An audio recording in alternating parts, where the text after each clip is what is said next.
Ինչու է կարգալույծ արվել Տեր Արամ Քահանան։ Մայրաթոռի կարգապահական հանձնախումբը պարզաբանում է դրա համար ոչ թե մեկ, այլ մի քանի պատճառ կա։ Այդ ստահոդ տեղեկությունները եկեղեցու մասին, եկեղեցականների մասին, կեղծ մատնություն անելը ո՞րն է դասը։ Բացառիկ դեպք է։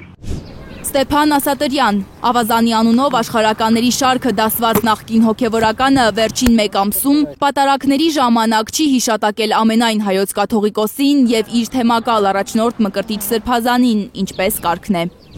Եթե պատարակի ընթացքում որևէ հոգևորական չի հիշատակում ամենայն հայոց հայրապետին եւ թեմակալ առաջնորդին, սա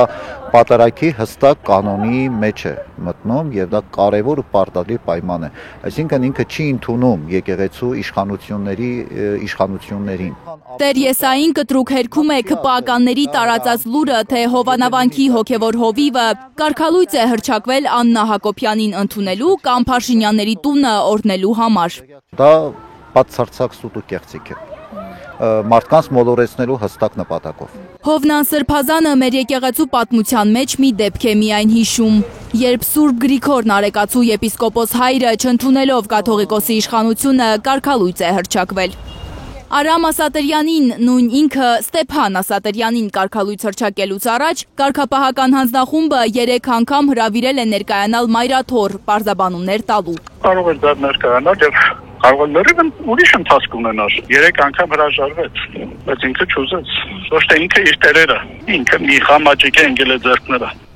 Արդեն նախկին քահանան ասում է, որ 2 անգամ էջմիածնից պարզաբանում է խնդրել, թե ինչու պետք է ներկայանա կարգապահական հանձնախմբի նիստերին ու բացատրություն չի ստացել։ Իսկ պատասխանը, որ կգաս տեղում կիմանաս, կգաս այնտեղ կասես։ Եվ այս կերպ նաև ես այս ամեն ինչի մեջ իմ լսված լինելու իրավունքն եմ ոտնահարվածտենում, ինչը եւս օրինական չէ, որովհետեւ առհասարակ տեսնել դատ ու վերջին խոսքը չլսել դատվողի, միանգամից դատել։ Կարգապահական հանձնախմբի վերջին նամակը չի տեսել էլեկտրոնային փոստը չթարմացնելու պատճառով։ Ես իսկապես չէի տեսել, իմ մեյլը չէի թարմացրել, իմանալու համար, որ պետք է այնտեղ ներկա լինեմ։ Կարգալույծ քահանայի Մայրաթոռից բացատրություն պահանջելը անկարգապահություն է անվանում Հովնան Սրբազանը։ Եպիսկոպոսն ասում է, որ կարգապահական նիստերին մասնակցելու հրավերները նախապես չեն պարզաբանվում առհասարակ։ Եվ ինքը այդ իր քայլի համար արդեն վաղ կստանա վերևից։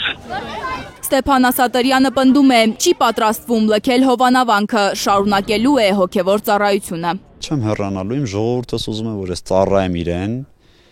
Իմ ժողովուրդս այսքան բաների մեջ, որ ես իրենց կողքին եմ եղել, մեղքը չի տեսել, մեղքը չի նկատել։ Նախկին քահանան ժամանակ է տալիս Մայրաթոռին իրեն կարգալույծ հռչակելու որոշումը փոխելու համար։ Պնդում սատարելու է Փաշինյանին։ Եթե այսօր մինչև երեկո իրենք այն ինչ որ գրել եւ ստորագրել են, չփոխեն, այո, սատարելու եմ։ Եվ արդեն պարզ է դառնում, որ Հայաստանի Հանրապետության վարչապետը